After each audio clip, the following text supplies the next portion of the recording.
मित्रों, साधना क्या और सिद्धि क्या? किस चीज़ को हम कहेंगे कि वो साधना होती है? असल में साधना। और साधना के बहुत सारे रूप होते हैं। मूलभूत दो किस्म की ही साधना होती है। एक साधना होती है निगमनात्मक और एक होती है आगमनात्मक।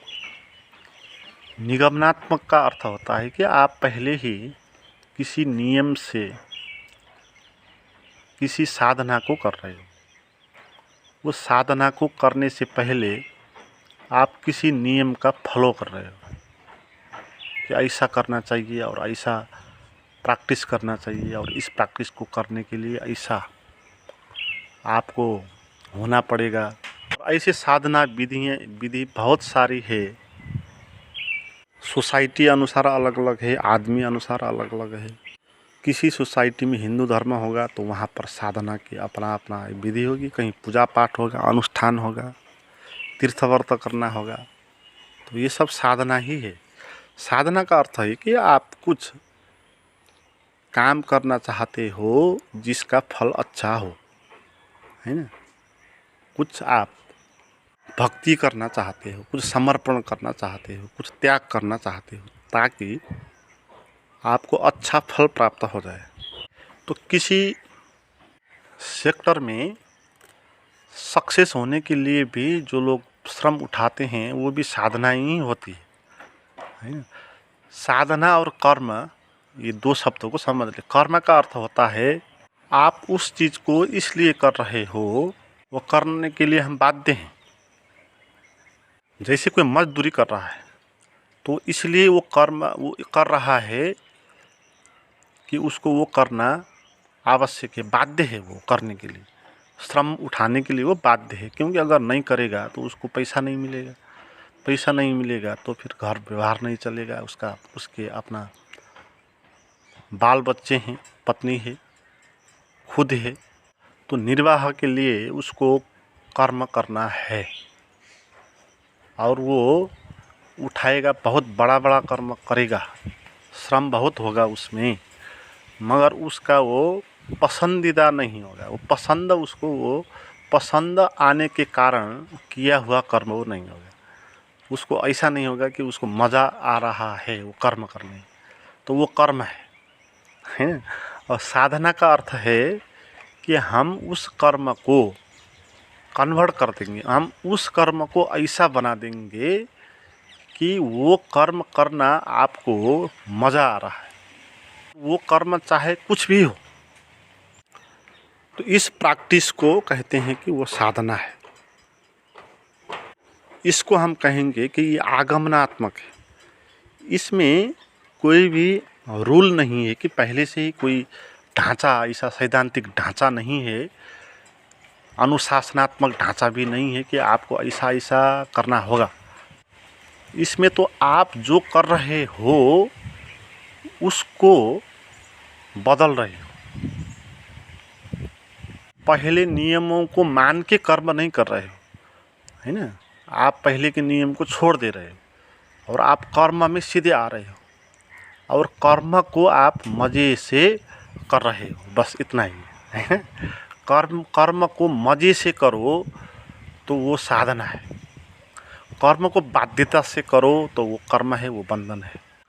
और इसमें कौन सा कर्म ठीक कौन सा गलत ये नहीं है, मगर सोसाइटी में ऐसा होता है कि बहुत सारे कर्म है जो बहुत अच्छे होते हैं, है ना। जैसे कोई बड़ा आदमी बन जाना या बहुत सारा पैसा कमा लेना, सेलिब्रिटी बन जाना या वायरल हो जाना, तो इस तरह के कर्म को हम कहेंगे वो अच्छे कर्म है, वो होना चाहिए।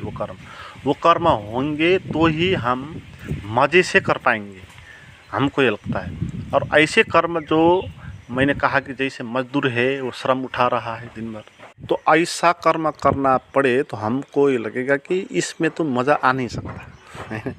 मगर ये इल्यूज़न है, क्योंकि कर्म में कोई भी फर्क नहीं है कि वो दूसरा कर्म है, वो दूसरा कर्म है ना। आप व्याख्या कर रहे हो, आप एक कर्म को अच्छा बता रहे हो, कुर्सी में बैठने वाले कर्म को आप अच्छा कर्म बता रहे हो, और मजदूरी करने कर्म को आप बुरा कर्म कह रहे हो।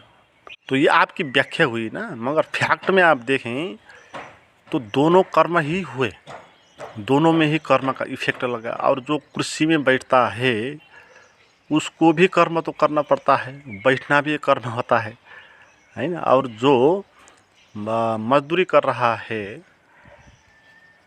उसका भी जो कर्म है वो भी बहुत दुख देने वाला नहीं है, क्योंकि शरीर को एक्टिव रखने से और ज़्यादा मज़ा आता है बैठाने से बजाय। जैसे खिलाड़ी होते हैं गेम में तो कितने श्रम उठा लेते हैं ना उसमें। जैसे एक मजदूर होता है दिन भर वो भारी उठा लेता है, ऐसे ही एक खिलाड़ी भी होता है, वो भी दिन भर गेम में, फुटबॉल में, क्रिकेट में उससे ज़्यादा बल का यूटिलाइज कर रहा है शरीर से, है। तो मगर हम कहेंगे कि जो गेम खेलने वाला खिलाड़ी है उसका कर्म बहुत अच्छा है, मगर जो मजदूरी करने वाला है उसका कर्म बहुत बुरा है, ऐसा नहीं है। तो अच्छा कर्म ढूंढने के लिए जाना नहीं है, साधना करने के लिए। जो भी हम कर्म कर रहे हैं उसी कर्म को साधना बनाना है। वो कर्म अभी इस तरह हो रहा था कि दिगदारी में आप खुश नहीं थे और आपसे ये सब कर्म हो रहे। आप खुश नहीं थे मगर आप सुबह उठे थे, आपने नाश्ता किया, फैमिली के साथ बात किया, फिर काम पे गए, फिर काम करके दिन भर श्रम उठाएं, फिर शाम को आप वापस आ गए, फिर फैमिली के साथ आप बैठें, फिर बातचीत किया, फिर आप सो गए और आपने फिर स्वप्न देखा और फिर दूसरा दिन आया, है। दिन भर हमारे जीवन में ऐसे ही कर्म होते रहते हैं। इसमें देखना चाहिए क्या ये कर्म ऐसे बेहोशी में हो रहे हैं, उलझन में हो रहे हैं, एक बाध्यता के रूप में हो रहे हैं, या ये सब कर्म होने में आप इंजॉय कर रहे हो। इस बात को देख लें। आप बैठ रहे हो तो खुशी से बैठ रहे हो या दिगदारी में बैठ रहे हो। और दिगदारी में आप बैठ रहे हो तो भी उसको खुशी में बैठने में ट्रांसफ़र करना है, तो इसी को साधना कहते हैं ना। अभी तो हमारा जीवन सिद्धि हमारे जीवन में सिद्धि नहीं आई है, तो सिद्धि का अर्थ ये होगा कि जब आपको फिर कुछ साधना नहीं होगा, आप सहज बन जाएंगे। जो भी कर्म आपके जीवन में होगा उसी कर्म में आप मज़े लेते जाएं, उसमें आप ज्वाइन करेंगे, उसमें जी के उस होश में उस कर्म को आप करेंगे। तो ये सिद्धि की अवस्था है। मगर साधना की स्थिति ये है कि आपने बातों को समझ लिया और फिर आपने इसका एक्सपेरिमेंट किया। आपको एक्सपेरिमेंट करना होगा, इसी को साधना कहते हैं। आपको जो भी क्षण मिले, है ना, उस क्षण में कोई न कोई कर्म तो हो ही रहा होगा, है ना। उस कर्म को देखना होगा। आप बैठ जाओ कहीं पर, वो भी एक कर्म है, वो बैठना एक कर्म है, तो बैठने का कर्म हो रहा होगा। और फिर आप ध्यान कर रहे हैं, प्रवचन सुन रहे हैं, तो ये दूसरा कर्म हो जाएगा कि आप प्रवचन सुन रहे हैं, ध्यान कर रहे हैं, और आपके मन में विचार चलेंगे, उन विचारों को आप ऑब्जर्व करेंगे या उन विचारों से आप प्रभावित होंगे, वो भी एक तीसरा कर्म हो जाएगा। तो कर्म तो होता ही रहेगा, मगर ये सब चीज़ें बेहोशी में हो रही हैं। इसमें अब होश का प्रयोग करना है। मन में कुछ अच्छा विचार लाना नहीं है। जो विचार चल रहा है उस विचार के प्रति तटस्थता का भाव होना चाहिए, उसको देखने का, उसको समझने का, उससे भिन्न होने का, उसको दृश्य की तरह लेकर स्वयं साक्षी की तरह रहना है। तो ये है साधना। इससे क्या होगा कि आप हर कृत्य में, हर कर्म में आप ज्वाइन कर पाएंगे, हर कर्म में आप होश में रह पाएंगे। तो साधना का अर्थ ये नहीं है कि कर्मों को बदलना है। आपके मन में बुरा विचार आ रहा है तो उनको निकाल के बाहर दूसरा कर्म लेकर आना है, दूसरा विचार लेकर आना है अच्छा। या आपके भीतर से क्रोध पैदा हो रहा है, अज्ञान है आपके भीतर, तो उस अज्ञान को विरोध करना है, उसको निकालना है। इसको कर्म नहीं कहते हैं। ये तो कर्म ही नहीं हुआ, ये तो द्वंद्व हो गया, ये तो लड़ाई हो गई। और लड़ाई और कर्म में फ़र्क है। तीन बात हो गई, लड़ाई होती है, फिर कर्म होता है, फिर साधना होता है। लड़ाई का अर्थ है आप वो कर्म ज़बरदस्ती से कर रहे हो, वो आपके अनुकूल है नहीं, आपसे भिन्न है, मगर आप उसके विरुद्ध में कृत्य कर रहे हो, तो वो है लड़ाई। तो इसी से लड़ाई पैदा होती है। लड़ाई भी एक बड़ा कर्म होता है। तो सबसे ज़्यादा फोर्स्ड है जिसमें वो लड़ाई होती है। कर्म में फोर्स्ड ज़्यादा है ना। जैसे आपके भीतर में आपके मन में बहुत सारा क्रोध पैदा हो गया, तो वो क्रोध आपको फोर्स्ड करने लगा कि आप कुछ कृत्य करने लगो। तो किसी के साथ आप झगड़ोगे तो वो लड़ाई होगी, तो वो कर्म जो पैदा हुआ वो फोर्स्ड है ना। सबसे निचला कर्म है। कर्म की दुनिया में सबसे अधम जो होता है, अधम कर्म, वो है लड़ाई। और अपने मन में चलते हुए विचारों के साथ संघर्ष करना, उनको निकालना, उनको धपाना, दबाना, तो इस तरह का जो कृत्य होता है ये भी लड़ाई ही है, ये भी मूर्खता ही है। तो दूसरा होता है कर्म। कर्म का अर्थ है कि आप इतने फोर्स्ड नहीं हो, है ना। जैसे लड़ाई में आप फोर्स्ड होते हो, इस तरह आप कृत्य नहीं कर रहे हो, मगर आपको परिस्थिति फोर्स्ड कर रही है, आप सोसाइटी फोर्स्ड कर रही है, आपका फैमिली फोर्स्ड कर रहा है आपको कमाना है, पैसा आवश्यक है, तो इसलिए आपको मजदूरी करना पड़ रहा है।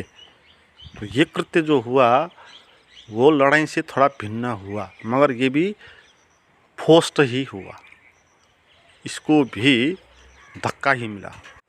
मगर जो सिद्धि है, सिद्धि में कर्म पर कोई भी फोर्स्ड नहीं होगा, है ना।